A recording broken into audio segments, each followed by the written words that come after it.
Hello guys, आज हम लोग पढ़ेंगे इकोनॉमी की एनसीईआरटी और हम पढ़ेंगे क्लास 9 का चैप्टर 2 संसाधन के रूप में लोग। देखिए, संसाधन के रूप में लोग का क्या मतलब है।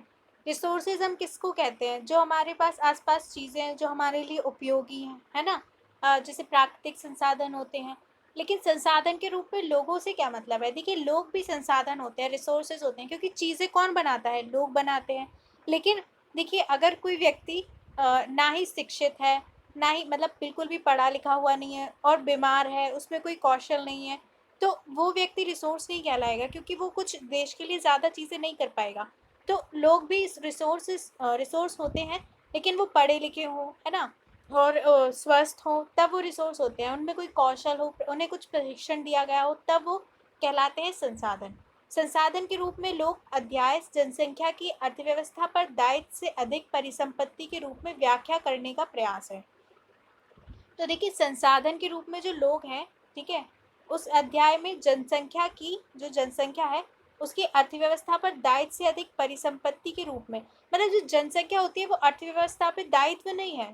ठीक है, जैसे कहते हैं ना, ज़्यादा जनसंख्या अच्छी नहीं है, तो वो जनसंख्या के ऊपर दायित्व नहीं है, बल्कि उसकी परिसंपत्ति है। जो लोग हैं वो अर्थव्यवस्था की संपत्ति है, उनका अर्थव्यवस्था का सिर्फ दायित्व ही नहीं है, व्याख्या करने का प्रयास है। इस बात को ही हमें इस चैप्टर में बताना चाहते हैं कि जैसे कि जो जनते की बहुत ज़्यादा जनसंख्या अच्छी नहीं होती है, मतलब जितने रिसोर्स हैं उससे बहुत ज़्यादा जनसंख्या है तो वो भी खराब है।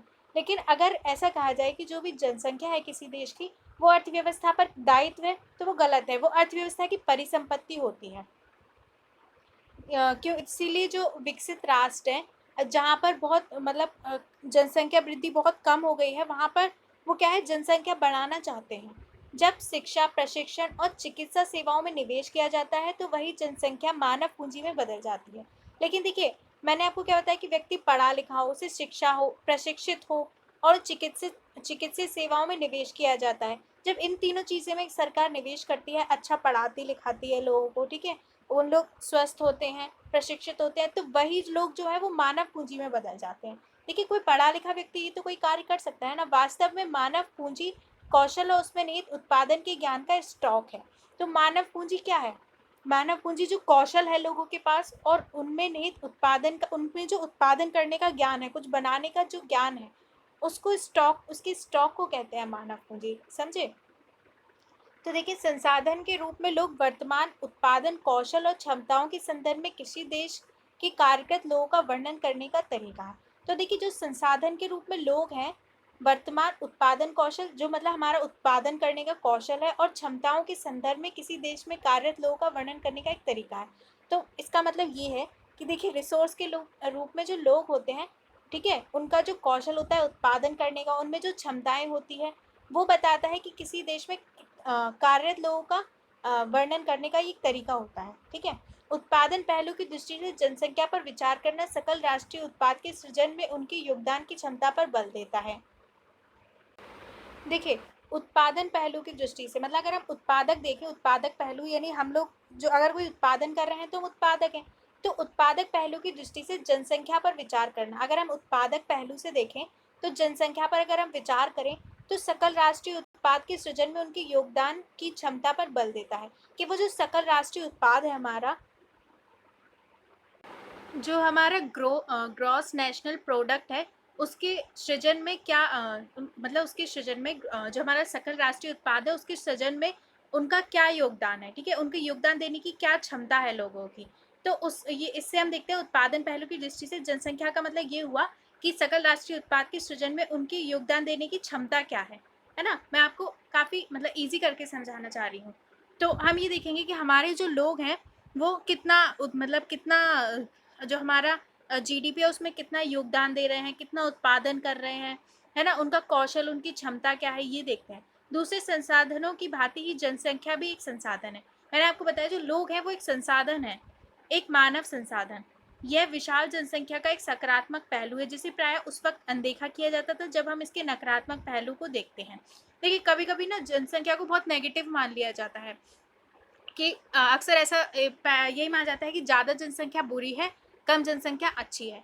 लेकिन अगर वही ज़्यादा जनसंख्या वाले लोग, अगर कौशल है उनमें बहुत ज़्यादा, ठीक है, और उन वो शिक्षित हैं, वो स्वस्थ हैं, तो वही लोग क्या है संसाधन में बदल जाते हैं। तो पहले क्या है इसका सिर्फ नकारात्मक पहलू देखते थे, जैसे भोजन, शिक्षा और स्वास्थ्य सुविधाओं की जनसंख्या तक पहुंच से संबंधित समस्याओं पर विचार करते समय बस ये देखना था जितनी ज़्यादा लोग हैं उतना भोजन चाहिए है, उतनी स्वास्थ्य सुविधाएं, शिक्षा देनी है उनको, ये इन समस्याओं पर विचार किया जाता था। जब इस विद्यमान मानव संसाधन को और अधिक शिक्षा तथा स्वास्थ्य द्वारा और विकसित किया जाता है तब इसे मानव पूंजी निर्माण कहते हैं। तो देखिए अभी जितने लोग हैं अगर उनको विद्यमान मानव संसाधन को जितने भी लोग हैं अधिक शिक्षा दें, उनको स्वास्थ्य मतलब वो स्वस्थ रहें, तो उस इसके द्वारा जब उनको हम विकसित करेंगे तब इसे मानव पूंजी निर्माण करेंगे, जो भौतिक पूंजी निर्माण की भांति देश की उत्पादक शक्ति में वृद्धि करता है। ऑब्वियसली जहाँ ज़्यादा साइंटिस्ट होंगे, जहाँ पे ज़्यादा रिसर्च होगी, वहाँ के लोग ज़्यादा डेवलप होंगे ना, तो यही लोग क्या हो जाते हैं, शिक्षित होकर स्वस्थ होकर मानव पूंजी में बदल जाते हैं। लेकिन अगर देखिए जैसे कि पता चलता है, आप देखिए अमेरिका है ना, वहाँ पर आपको ज़्यादा वो देखेंगे साइंटिस्ट मिलेंगे, ज़्यादा जो है खोज डेवलपमेंट वहीं पर होगा। तो और जैसे आप अफ्रीका देखेंगे तो वहाँ पर इतना डेवलपमेंट नहीं है, खोज नहीं है, क्योंकि वहाँ पर क्या है लोगों में शिक्षा नहीं है, अभी इतना स्वास्थ्य नहीं है। तो ये सारी चीज़ों का फ़र्क पड़ता है, इसी से क्या है लोग मानव पूंजी में बदलते हैं। मानव पूंजी में निवेश शिक्षा, प्रशिक्षण, स्वास्थ्य सेवा के द्वारा भौतिक पूंजी की भांति प्रतिफल प्रदान करता है। ठीक है, मानव पूंजी में जो निवेश करते हैं, जैसे हमने किसी को पढ़ाया, प्रशिक्षण दिया, स्वास्थ्य सेवा दी, तो अगर भौतिक पूंजी की भांति प्रतिफल प्रदान करते हैं। अधिक शिक्षित या बेहतर प्रशिक्षित लोगों की उच्च उत्पादकता के कारण होने वाली अधिक आय और साथ ही अधिक स्वस्थ लोगों की उच्च उत्पादकता के रूप में इसे प्रत्यक्ष रूप से देखा जा सकता है। तो देखिए अगर कोई ज़्यादा शिक्षित है ना, ज़्यादा पढ़ा लिखा है, प्रशिक्षित है, लोगों की उच्च उत्पादकता के कारण होने वाले, देखिए अब वो क्या है, वो इस वजह से क्या है ज़्यादा उत्पादन हो रहा है, ज़्यादा उत्पादन के कारण ज़्यादा आय हो रही है। ठीक है, लोग स्वस्थ हैं तो उस कारण भी उच्च उत्पादकता है। अब कोई इतना बीमार है कि वो काम ही नहीं कर पा रहा है, दूसरे दिन छुट्टी ले रहा है, तो क्या प्रोडक्शन बढ़ेगा? नहीं बढ़ पाएगा, है ना। तो इससे इससे देखते हैं कि अगर हम अपनी मानव पूंजी में निवेश करेंगे तो हमें इसका प्रतिफल मिलेगा। आई होप आपको अच्छे से समझ आया होगा। भारत की हरित क्रांति एक नाटकीय उदाहरण है कि किस प्रकार बेहतर उत्पादन प्रौद्योगिकी के रूप में अधिक ज्ञान रूपी आगत दुर्लभ भूमि संसाधन की उत्पादकता में तीव्र वृद्धि ला सकता है। भारत में सूचना प्रौद्योगिकी में क्रांति एक आश्चर्यजनक उदाहरण है कि भौतिक मशीनरी तथा प्लांट की अपेक्षा मानव पूंजी के महत्व ने किस प्रकार उच्च स्थान प्राप्त कर लिया है। ठीक है, अब देखिए जो सूचना क्रांति आ गई है उसमें क्या है, एक हमें उदाहरण मिला है। देखिए अब देखिए ज़्यादातर लोग मतलब लोगों को ज़्यादातर काम कंप्यूटर पे होता है, आप देखते हैं, तो भौतिक मशीनरी और प्लांट की अपेक्षा मानव पूंजी के महत्व ने किस प्रकार उच्च स्थान, मतलब मानव पूंजी का ज़्यादा महत्व हो गया है। अब देखिए मानव संसाधन क्या है, क्या ये भूमि अथवा श्रम के समान है या उससे अधिक है? मानव पूंजी क्या है, ये रुपया, पैसा और डॉलर के समान है या उससे अधिक है? ये लोग आपस में बातें कर रहे हैं। यहाँ पर मैं आपको एक और चीज़ समझा दूँ, जैसे हरित क्रांति आई थी, ग्रीन रिवॉल्यूशन, तो क्या है, जैसे अपन बोलते थे एक भूमि से ज़्यादा उत्पादन कितना उत्पादन कर सकते हैं, लेकिन क्या हुआ कि नई टेक्नोलॉजी के कारण, अधिक ज्ञान के कारण उसी भूमि से ज़्यादा उत्पादन होने लगा। तो वो जो टेक्नोलॉजी है वो कौन लाया, प्रौद्योगिकी नहीं, इंसान लाया ना। तो इसीलिए कहते हैं कि मानव संसाधन में निवेश करना लाभदायक हो सकता है। अब उसी भूमि से ज़्यादा उत्पादन होने लगा था उसके बाद। अब यहाँ पर दिया है, ये देखिए मानव पूंजी में एक डॉक्टर है, चित्र दिया हुआ है, एक टीचर है, ये सब कार्य कर रहे हैं।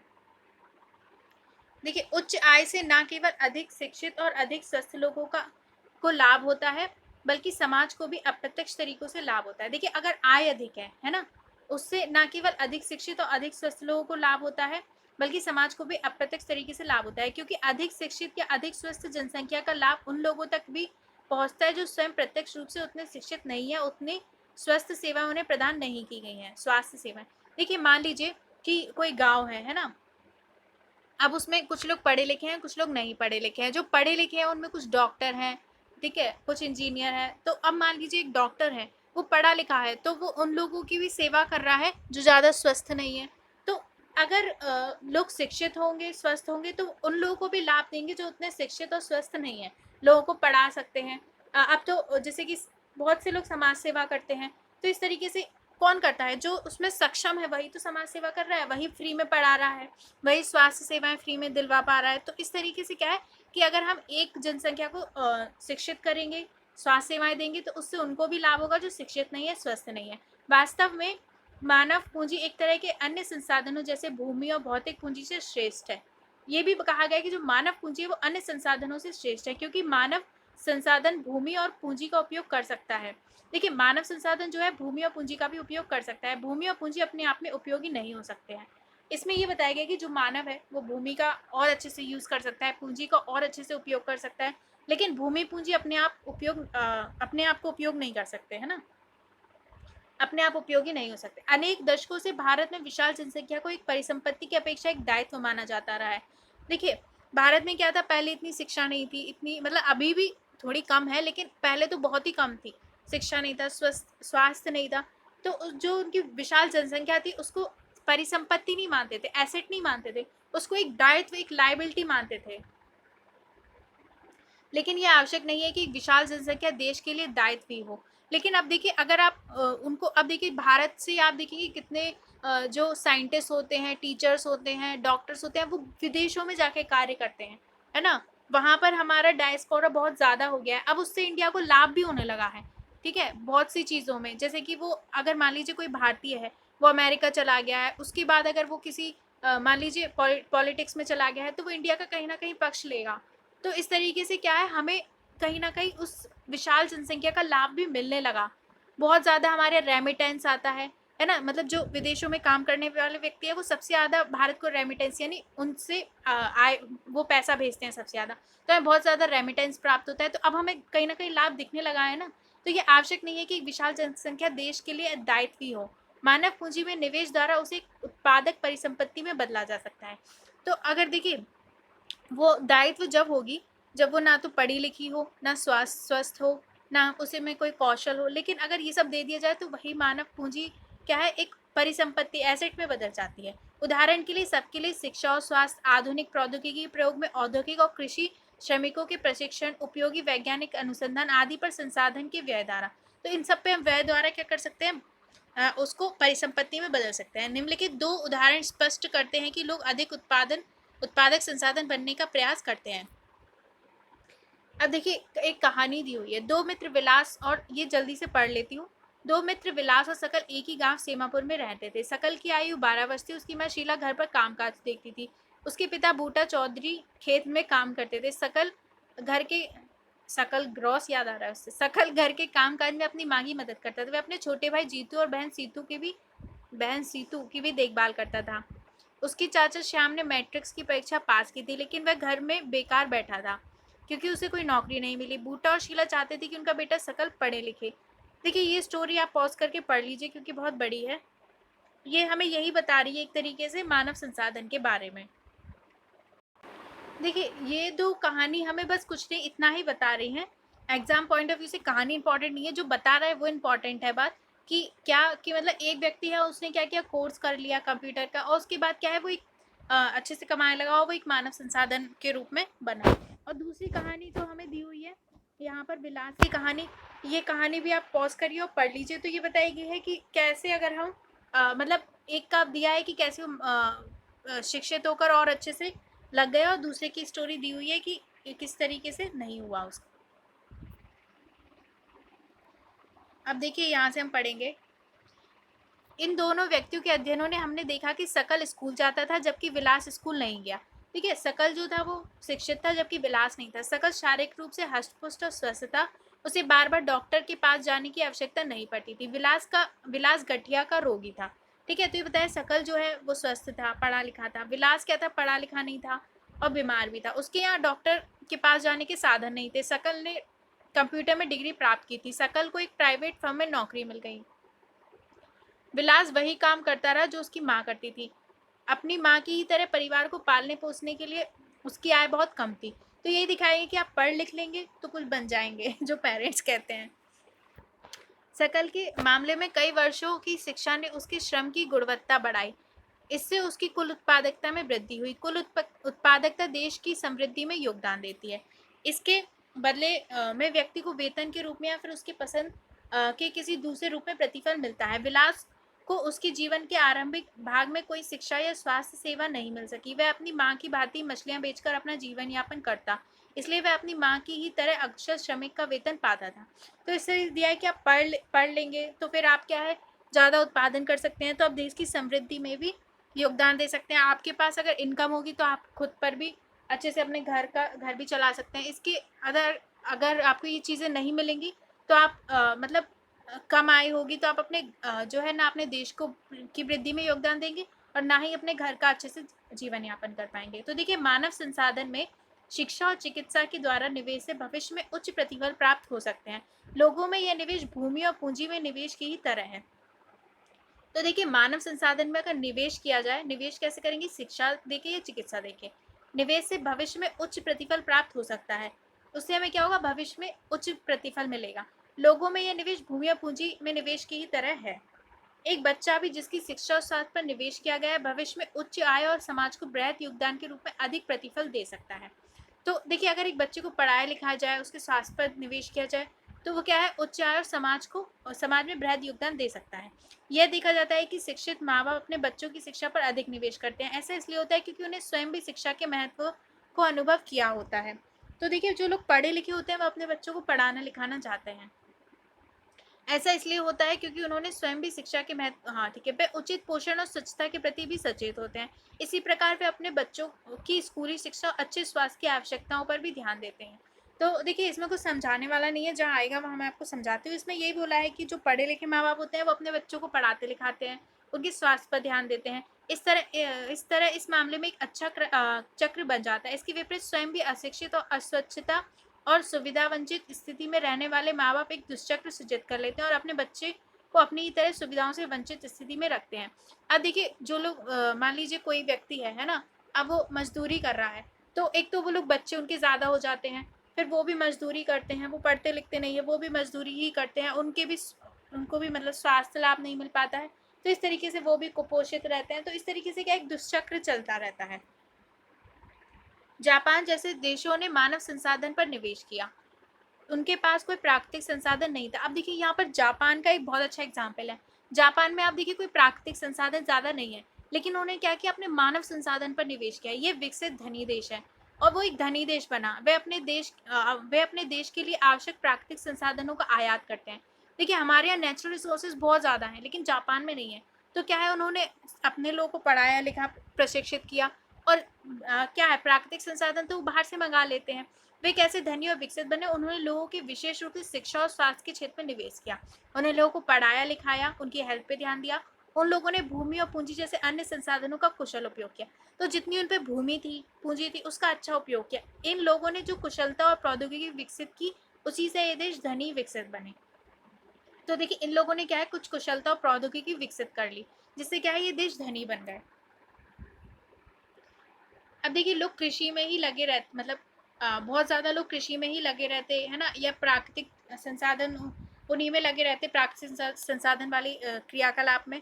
तो देखिए, इतनी जल्दी वो नहीं बढ़ पाते। तो इनके पास नहीं थे प्राकृतिक संसाधन, तो भी उन्होंने उन्हें बाहर से मंगा लिया और लोगों को क्या किया, उनको शिक्षा दी, उनके स्वास्थ्य पर ध्यान दिया। तो वो एक कुशल संसाधन बन गए और उन्होंने अच्छी प्रौद्योगिकी, अच्छी टेक्नोलॉजी डेवलप की। इस तरीके से वो एक धनी देश बन गया जापान। पुरुषों और महिलाओं के आर्थिक क्रियाकलाप, विलास और सकल की तरह लोग विभिन्न क्रियाकलापों में संलग्न हैं। हमने देखा कि विलास मछलियां बेचता था और सकल को एक फर्म में नौकरी मिल गई थी। विभिन्न क्रियाकलापों को 3 प्रमुख क्षेत्र को प्राथमिक, द्वितीयक और तृतीयक में वर्गीकृत किया गया है। चलिए, अब ये आपको नोट करने वाली, मतलब आप नोट कर रहे हैं इंपॉर्टेंट चीज़ें, तो मैं आपको बता रही हूँ कि ये ज़्यादा इंपॉर्टेंट है कि क्या है, जो हमारे क्रियाकलाप होते हैं उनको 3 क्षेत्र में बांटते हैं। यह आपको हमेशा इकोनॉमी के बेसिक्स में याद रखना है कि 3 क्षेत्र होते हैं, प्राथमिक, द्वितीयक और तृतीयक। ठीक है, 3 क्षेत्र होते हैं। प्राथमिक प्राइमरी क्षेत्र के अंतर्गत कृषि, वानिकी, पशुपालन, मत्स्य पालन, मुर्गी पालन, खनन और उत्खनन शामिल होता है। तो प्राथमिक क्षेत्र में क्या आता है, जैसे जितने भी चीज़ें जो प्राकृतिक संसाधन से जुड़ी हुई है, जैसे कृषि करना, वानिकी करना, पशुपालन, मत्स्य पालन, मछली पालना, मुर्गी पालना, और खनन और उत्खनन भी आता है। कभी अपन खनन आए तो अपन सोचेंगे ये नहीं हुआ, ये भी शामिल है। द्वितीय क्षेत्र में क्या आता है, विनिर्माण आता है। तृतीय क्षेत्र में व्यापार, परिवहन, संचार, बैंकिंग, बीमा, शिक्षा, स्वास्थ्य, पर्यटन सेवाएं शामिल की जाती हैं। तो देखिए पहले क्षेत्र में क्या आता है, जो भी कृषि, वानिकी, पशुपालन। सेकंड क्षेत्र में आता है विनिर्माण, और थर्ड क्षेत्र में आती है सेवाएं, सर्विसेज आती हैं, ये ध्यान रखिए, है ना। सर्विसेज कैसे, जैसे मान लीजिए कोई होटल चल रहा है, तो वो एक तरीके की सेवा दे रहा है ना, कोई चीज़ नहीं है, वो एक सेवा है। बीमा एक सेवा है, शिक्षा एक सेवा है, तो इसमें सेवाएं आती हैं जो हमारा तीसरा क्षेत्र है उसमें। इस क्षेत्रक में क्रियाकलाप के फलस्वरूप वस्तुओं और सेवाओं का उत्पादन होता है। तो इन क्षेत्रों में क्या होता है, वस्तु और सेवाओं का उत्पादन होता है। ये क्रियाकलाप राष्ट्रीय आय में मूल्य वर्धन करते हैं। ये जो कार्य हैं वो हमारी राष्ट्रीय आय जो होती है उसमें उसका मूल्य बढ़ाते हैं। ये क्रिया आर्थिक क्रियाएं कहलाती है। तो ठीक है, तीन तरीके की आर्थिक क्रियाएं हैं। आर्थिक क्रियाओं को दो भाग होते हैं। ये जो क्रिया है वो आर्थिक क्रिया कहलाती है, और आर्थिक क्रियाओं के दो भाग होते हैं, ठीक है। एक बाजार क्रिया और एक गैर बाजार क्रिया। बाजार क्रियाओं में वेतन और लाभ के उद्देश्य से की गई क्रियाओं के लिए पारिश्रमिक का भुगतान किया जाता है। तो देखिए बाजार क्रियाएं क्या है, अब देखिए बाजार से जुड़े हुए जो कार्य हैं, ठीक है। एक बाजार क्या है, अब देखिए आप बाजार में कुछ चीज़ क्यों बेचेंगे, आपको कुछ लाभ मिलेगा, तो वेतन और लाभ के उद्देश्य से क्रियाएं की जाती हैं और पारिश्रमिक का भुगतान किया जाता है। इनमें सरकारी सेवा सहित वस्तुओं और सेवाओं का उत्पादन शामिल है। तो इसमें क्या शामिल है, सरकारी सेवा सहित वस्तुओं और सेवाओं का उत्पादन। गैर बाजार क्रियाओं से अभिप्राय स्व उपभोग के लिए उत्पादन है। अब गैर बाजार क्रियाएं क्या है, कि हम अपने ही उपभोग के लिए उत्पादन कर रहे हैं, हम किसी और के लिए नहीं कर रहे हैं। इनमें प्राथमिक उत्पादों का उपभोग, प्रसंस्करण और अचल संपत्तियों का स्वलेखा उत्पादन आता है। देखिए फ्रेंड्स, ऐतिहासिक और सांस्कृतिक कारणों से परिवार में महिलाओं और पुरुषों के बीच श्रम का विभाजन होता है, ठीक है। कैसे ऐतिहासिक, मतलब पुराने जो कारण रहे, सांस्कृतिक कारणों से क्या है, महिला और पुरुष अलग अलग कार्य करते हैं। आमतौर पर महिलाएं घर के कामकाज सीखती हैं और पुरुष खेत में काम करते हैं। तो आप अगर देखेंगे तो महिलाएं क्या है, ज़्यादातर घर पर काम करती हैं और पुरुष खेतों में काम करेंगे। सकल की माँ शीला खाना पकाती है, बर्तन साफ करती है, कपड़े धोती है, घर की सफाई करती है और अपने बच्चों की देखभाल करती है। आपसे ज़्यादा, आप लोगों की ज़्यादातर जो आपकी माँ होंगी, ज़्यादातर, सब नहीं आते हैं किसी भी कैटेगरी में, ज़्यादातर क्या है, घर के काम करती हैं। सकल के पिताजी बूटा खेतों में काम करते हैं, उपज को बाजार में बेचते हैं और परिवार के लिए धन कमाते हैं। शीला परिवार के भरण पोषण के लिए जो सेवाएं प्रदान करती है, उनके लिए उसे कोई भुगतान नहीं किया जाता। तो बूटा धन कमाता है जिससे वह परिवार के पालन पोषण पर खर्च करता है। परिवार के लिए दी गई सेवाओं के बदले महिलाओं को भुगतान नहीं किया जाता, उनकी सेवाओं को सकल राष्ट्रीय आय में नहीं जोड़ा जाता। देखिए महिलाएं जो है वो कार्य बहुत ज़्यादा करती हैं, बच्चों की देखभाल करती हैं, पूरा घर मेंटेन करती हैं, बहुत सारे कार्य करती हैं, लेकिन उन्हें उसके लिए कोई भुगतान नहीं दिया जाता, उन्हें कोई कुछ नहीं मिलता है उसके लिए, और उनकी सेवाओं को जो है सकल राष्ट्रीय आय में नहीं जोड़ा जाता। लेकिन जो व्यक्ति धन कमाता है, ठीक है, परिवार के पालन पोषण में खर्च करता है, उसको भुगतान मिलता है ना। विलास की माँ गीता मछली बेचकर आय कमाती थी। वह इस तरह महिलाओं को उनकी सेवाओं के लिए तब भुगतान किया जाता है जब वे श्रम बाजार में प्रवेश करती हैं। अगर महिलाएं श्रम बाजार में प्रवेश कर जाए तो उनकी सेवाओं के लिए उन्हें भुगतान दिया जाएगा। उनके पुरुष सहयोगी की तरह उनकी आय उनकी शिक्षा और कौशल के आधार पर निर्धारित की जाती है। सॉरी, उनके उनके पुरुष सहयोगी की तरह उनकी आय उनकी शिक्षा और उनके कौशल के आधार पर निर्धारित की जाती है। शिक्षा व्यक्ति के उपलब्ध आर्थिक अवसरों के बेहतर उपयोग में सहायता करती है। शिक्षा क्या करती है, जो व्यक्ति है, ठीक है, व्यक्ति के उपलब्ध आर्थिक अवसरों में, मतलब व्यक्ति के लिए जो आर्थिक अवसर उपलब्ध है उसके बेहतर उपयोग में सहायता करती है। शिक्षा और कौशल बाजार में किसी व्यक्ति की आय के प्रमुख निर्धारण है। अब देखिए सैलरी आपको कैसे मिलती है, आपकी कितनी शिक्षा है। अगर मान लीजिए कोई 12 पास है तो उसे उसी अनुसार वेतन मिलेगा, अगर किसी ने PhD की है तो उसे ज़्यादा वेतन मिलेगा, इस तरीके से। तो जो हमारा कौशल होता है, शिक्षा होता है, उससे व्यक्ति की आय निर्धारित होती है। अधिकांश महिलाओं के पास बहुत कम शिक्षा और निम्न कौशल स्तर है। देखिए अभी भी बहुत बड़े स्तर पर महिलाओं को कम पढ़ाया जाता है, तो इससे उनकी शिक्षा कम है, उनका कौशल स्तर कम है। पुरुषों की अपेक्षा महिलाओं को कम पारिश्रमिक दिया जाता है। ये भी एक बहुत कड़वा सच है कि महिलाओं को बहुत हर जगह कम पारिश्रमिक दिया जाता है, जबकि वो कार्य सेम कर रही होती है तब भी। अधिकतर महिलाएं वहाँ काम करती हैं जहाँ नौकरी की सुरक्षा नहीं होती तथा कानूनी सुरक्षा का अभाव होता है। जहाँ ना नौकरी की सुरक्षा है, मतलब कभी भी निकाल सकते हैं, कानूनी सुरक्षा नहीं, वहाँ पर ज़्यादातर महिलाएं कार्य करती हैं। अनियमित रोजगार और निम्न आय इस क्षेत्र की विशेषता है। अनियमित रोजगार से मतलब है कि जरूरी नहीं है कि आपका रोजगार बना रहे, कभी भी छिन भी सकता है। निम्न आय, बहुत कम सैलरी है, ठीक है, इस क्षेत्र की विशेषताएं। इस क्षेत्र में प्रसूति अवकाश, शिशु देखभाल अन्य सामाजिक सुरक्षा तंत्र जैसी सुविधाएं उपलब्ध नहीं होती। तो देखिए इधर क्या होता है ना, उनको प्रसूति अवकाश मिलता है, ठीक है, बच्चे के समय छुट्टी नहीं मिलती है। शिशु देखभाल मतलब बच्चे की देखभाल के लिए, और अन्य सामाजिक सुरक्षा जो है वो उनको नहीं मिलती है। तथापि उच्च शिक्षा और उच्च कौशल वाली महिलाओं को पुरुषों के बराबर वेतन मिलता है। लेकिन जो बहुत ज़्यादा पढ़ी लिखी महिलाएं होंगी, है ना, बड़ी कंपनीज में कार्य कर रही होंगी, उनको पुरुषों के बराबर वेतन मिलता है। हालांकि कभी कभी वहाँ पर भी भेदभाव हो ही जाता है, लेकिन वहाँ पे ज़्यादा चांसेस है उनको बराबर वेतन मिले। संगठित क्षेत्र में शिक्षक और चिकित्सा उन्हें सबसे अधिक आकर्षित करते हैं। देखिए संगठित क्षेत्र जो होता है उसमें क्या है, शिक्षण और चिकित्सा है जो वो सबसे अधिक आकर्षित करते हैं। कुछ महिलाओं ने सामान्य नौकरियों के अलावा प्रशासनिक और अन्य सेवाओं में प्रवेश किया है, जिनमें वैज्ञानिक और प्रौद्योगिकी सेवा के उच्च स्तर की आवश्यकता पड़ती है। अपनी बहन ये साथ पढ़ रही किसी सहपाठी से पूछे कि वे क्या बनना चाहती है। अब देख पढ़ेंगे जनसंख्या की गुणवत्ता। देखिए जनसंख्या की गुणवत्ता साक्षरता दर, जीवन प्रत्याशा से निरूपित व्यक्तियों के स्वास्थ्य और देश के लोगों द्वारा प्राप्त कौशल निर्माण पर निर्भर करती है। अब कैसे बताएंगे कि जो जनसंख्या है उसकी क्वालिटी कितनी अच्छी है, तो देखेंगे उसकी साक्षरता दर कितनी है, मतलब वो कितने पढ़े लिखे हैं। उनकी जीवन प्रत्याशा कितनी है, मतलब उनकी लाइफ एक्सपेक्टेंसी कितनी है, मतलब वो कितने साल तक जीवित रहेंगे।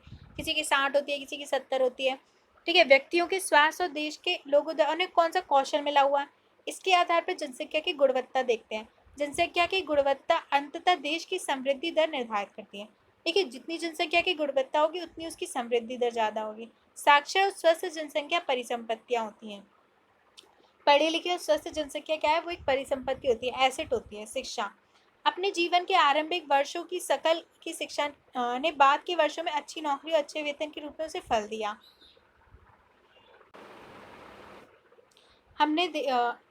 कहाँ पर थे हम?